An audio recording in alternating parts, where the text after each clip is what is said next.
Nós vamos então agora para o terceiro vídeo, a terceira parte dessa lição número 9, o reinado de Joás. Então nós estudamos no primeiro vídeo a introdução e ponto 1, no segundo vídeo ponto 2. E agora nesse terceiro vídeo nós vamos ver o ponto 3 e a conclusão.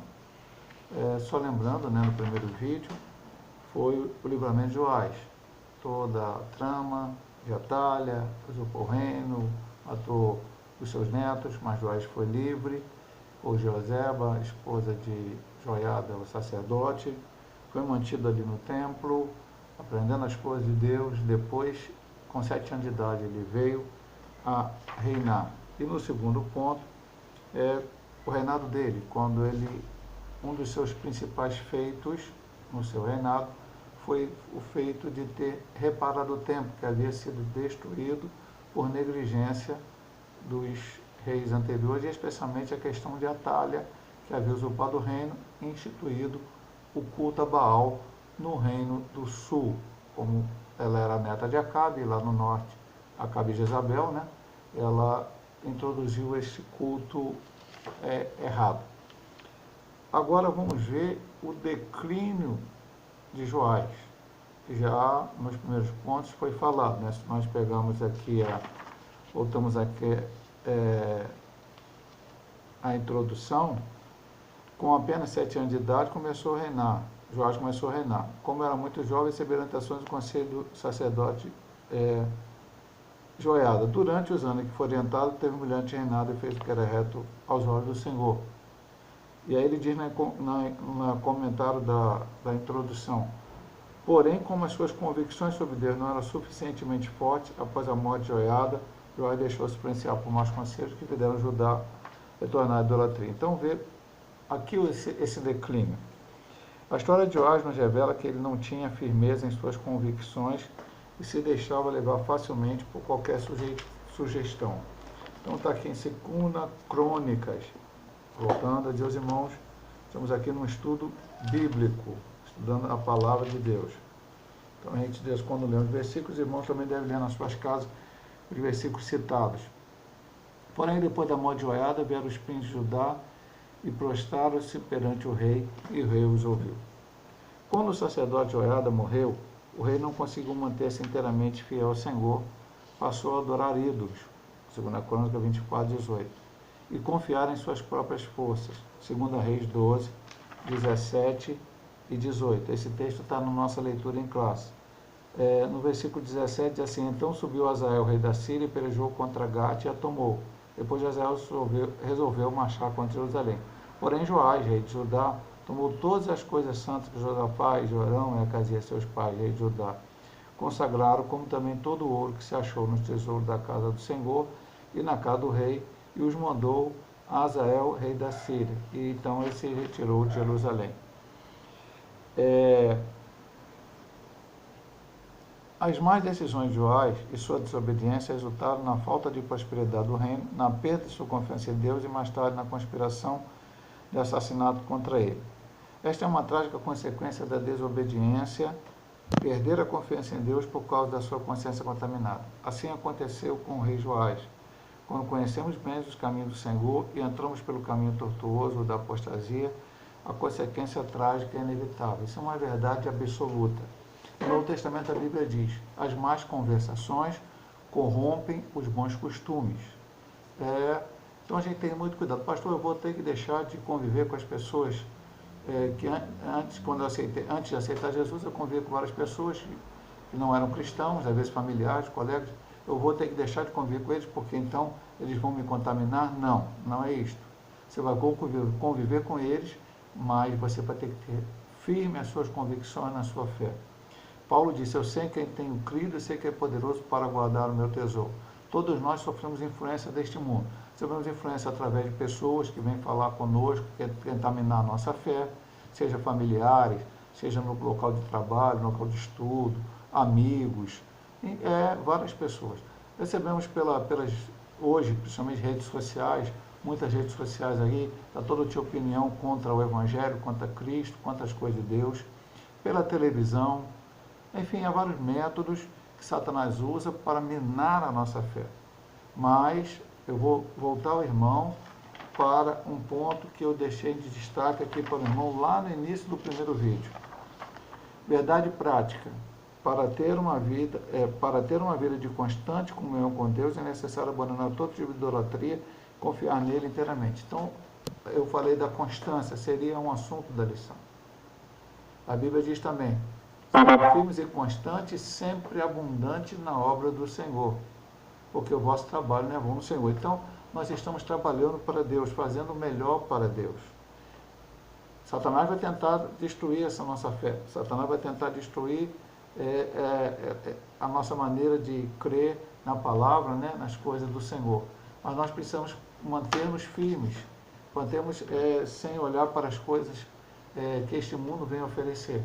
Porque a verdade é que esse mundo vem oferecer muitas coisas mesmo, meu amado irmão. Esse mundo vem querer que a gente se desvie da presença do Senhor. Mas nós precisamos manter firmes verdadeiramente com Deus, procurando fazer a sua vontade, o seu querer, não olhando para as coisas que esse mundo vem oferecer. Porque esse mundo não tem nada que nos oferecer que possa ser maior do que as coisas de Deus. O que aconteceu com Joás? Alguém foi lá e falou, vamos adorar os deuses falsos? Talvez Israel tivesse com um problema, estivesse passando por alguma dificuldade. Então acharam o seguinte, isso por muitas vezes foi na história de Israel. Porque nós abandonamos Baal, agora nós estamos passando dificuldade. Não, você passa dificuldade por causa dos seus pecados, das suas falhas. E às vezes, em algum momento, permissão de Deus até mesmo para provar a nossa fé. Então vieram, vamos cultuar Baal, podemos cultuar Baal. Joiada não deixou, Joiada quis só servir a Deus. Joiada acabou com o culto a Baal, mas agora nós queremos voltar a servir a Baal. Aquela influência errada de Atália, que ela trouxe do seu pai Acabe, da sua mãe Jezabel, ainda estava no coração daqueles homens. Então, um conselho, precisamos sempre purificar nossas vidas. Nunca olhar para trás, para aquilo que fizemos no passado. Aquilo que fizemos ficou para trás. Jesus mudou a nossa vida, agora temos que fazer a sua vontade. Isso deu declínio do seu reinado financeiramente. Ele aí pegou todo o dinheiro que tinha, porque o rei da Síria queria tomar, ele pagou ao rei para não fazer nada. Ele parou de buscar a Deus e consumou-se com o seu fim trágico, a sua morte. Conspiração e morte no reino é a segunda divisão do ponto 3. A idolatria de Joás teve início após a morte do sacerdote Joiada. O rei, em vez de seguir tudo que o sacerdote lhe ensinara, passou a tomar conselho com os príncipes de Judá. Abandonou o Senhor e se voltou aos ídolos. Sua capacidade de discernir estava tão prejudicada que, ao ser repreendido por Zacarias, filho de Joiada, o matou. O juiz de Deus veio até Joás através do exército sírio que pelejou contra ele. Após a batalha ferida, os próprios servos de Joás conspiram contra ele e o matam em sua cama. Então Deus começou a levantar profetas para que Joás e Judá voltassem ao Senhor. O Senhor sempre dá oportunidade. Adão e Eva pecaram lá no paraíso e o Senhor foi lá e foi conversar com Adão e Eva para demovê-los daquela situação. E agora, novamente, está aqui Joás. Profetas foram mandados. E por fim, Zacarias, filho de Joiada. Joás estava vivo porque Joás não foi morto para a batalha, por quê? Porque a esposa de Joiada, a sua tia, o livrou da mão de Atalha, o escondeu. Joás conhecia as coisas de Deus, por quê? Porque Joiada o ensinou. Joás foi capaz de ser rei com apenas 7 anos de idade, governar, porque Joiada o auxiliou. Depois que ele se firmou como rei, ele dava as ordens, como deu as ordens no templo lá, mudou as situações para construir o templo, Joiada acatou. Então Joiada o apoiou a vida toda. E agora que o Joiada era morto, e ele volta para a idolatria, quando Zacarias se levanta, Zacarias é morto. E a Bíblia deixa transparecer, embora não fale claramente, que Joiada foi parte daquela conspiração para matar Zacarias, que ainda antes de morrer, lhe advertiu sobre essa situação. Então veja bem, meu amado irmão, olha o declínio espiritual. Aí depois ele tem uma guerra com o rei da Síria, fica doente, as feridas da guerra, volta, e há uma conspiração contra ele, e ele é morto. É assim a situação que as pessoas que se afastam de Deus, não é se afastar do seu líder, não estamos falando aqui de líder espiritual, temos que ter um Joiada, temos que ter um Elias, temos que ter um Eliseu. Naquele tempo, a palavra de Deus já estava sempre sobre um homem, estava sobre Elias, depois sobre Eliseu. Joiada era o sacerdote, ensinava as coisas de Deus. Hoje ainda temos líderes, pastores, outros homens sim, mas hoje o Espírito Santo está derramado sobre toda a carne. E você tem a Bíblia Sagrada, você tem a palavra de Deus. Você precisa, nós precisamos, todos nós, nos pautar pela palavra de Deus. Se alguém chegar e nos falar, vamos fazer uma coisa errada, vamos fazer uma coisa que a Bíblia não diz para não fazer, nós não podemos ir atrás dessa pessoa. Ah, pastor, mas a maioria das pessoas já está fazendo, a maioria das pessoas já está seguindo esse caminho.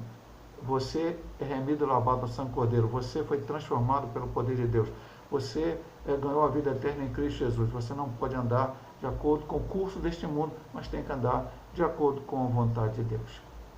Infelizmente, o triste fim de Joás foi este. Começou muito bem, até com um milagre de Deus, ele ser salvo de ser morto por um milagre de Deus. Depois, sob uma orientação maravilhosa de Joiada, ele foi então galgado a ser o rei, um dos descendentes, está na história como um dos descendentes de Davi, um dos ancestrais de Cristo, mas andou mal no final.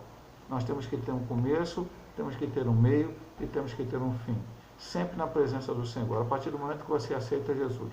Quando você era do mundo, era uma coisa, agora você é diferente, você é um remido e lavado no sangue do Cordeiro. E vamos para a conclusão dessa lição. Aliás, nós temos um pedacinho, perdão, que eu não li do ponto 2, faltou aqui um pedacinho. Quão perigoso é abandonar os bons conselhos de Deus para buscar os maus conselhos terrenos. Isso está em Filipenses 4, 8 a 9. Vamos ler esse versículo aqui, Filipenses 4, 8 e 9. Quanto a mais, irmãos, tudo que é verdadeiro, tudo que é honesto, tudo que é justo, tudo que é puro, tudo que é amável, tudo que é de boa fama, se alguma virtude, se algum louvor, nisso pensai, porque também aprendeste, recebeste, ouviste e viste em mim, isso fazei, e o Deus de paz será convosco. Não podemos deixar de discernir as coisas do Espírito, pois é a palavra de Deus que nós temos a mente de Cristo. Então é isso, você aprendeu a palavra, você foi ensinado a palavra, alguém lhe colocou a palavra, fique firme na palavra, no ensinamento, na palavra de Deus. Vamos à conclusão. Joás foi levado ao trono por uma ação divina organizada pelo sacerdote Joiada. No início de seu reinado, ele reparou o templo, mandou construir vários artefatos para o ofício sagrado. Porém, após a morte do sacerdote Joiada, começou a fazer o que era mal aos olhos do Senhor. Passou a adorar ídolos e perdeu completamente a noção de justiça ao mandar assassinar o profeta Zacarias. Seu reino entrou em decadência e ele acabou assassinado por 2 de seus servos. É interessante, quando a gente vai ver a história, ele era a Bíblia, o sacerdote Joiada foi tão importante para a história de Israel, e um homem até que viveu 130 anos, um tempo muito maior do que aqueles homens viviam. Davi, por exemplo, viveu apenas 70 anos. Se eu não me engano, o seu filho, Roboão, viveu 40 e poucos anos só. Então, aqueles homens não viviam tanto tempo assim já, naquela época havia, até por causa de guerras, por causa de sérios problemas. Joiada viveu 130 anos, foi importantíssimo para a história de Israel, para a história de Judá. Ele foi sepultado como se fosse um rei, lá junto com o sepulcro do rei. Joás não. Joás foi sepultado separadamente por causa do seu erro. Então, ele foi levado ao trono, ele foi levado a ser rei. Era um propósito de Joiada? Não, era um propósito de Deus. Dissemos lá no início. Atalha, usada pelo diabo, quis matar toda a descendência de Davi, os seus netos, para que não reinasse, para que não tivesse um descendente de Davi que reinasse. Mas foi Deus, através de Joiada, através de Joseba, foi livrado Joás. Então, desde o seu ventre, era um escolhido de Deus ali, era alguém que Deus tinha um plano na sua vida. E ele começou bem, reparou o templo, fez coisas a favor do templo, reinou bem. Quando Joiada estava vivo, Joiada morreu, ele matou o filho de Joiada, ele foi para a idolatria e ele acabou muito mal. Cuidado, meu amado irmão. Eu volto a dizer, como já dissemos na série anterior. Estamos aqui estudando essas histórias para quê? Para saber historicamente que existiu Elias, existiu Eliseu, existiu Joiada, existiu Joás. Não. É para ver o que esses homens fizeram, tirar o positivo das suas vidas e tentar imitá-lo, e o negativo a gente deixar de lado. É um aprendizado para tirar lições para as nossas vidas. Deus possa abençoar os amados irmãos, se Deus assim nos permitir. Semana que vem teremos mais um vídeo com a lição de número 10, o cativeiro de Israel, Reino do Norte. Deus possa abençoar os irmãos.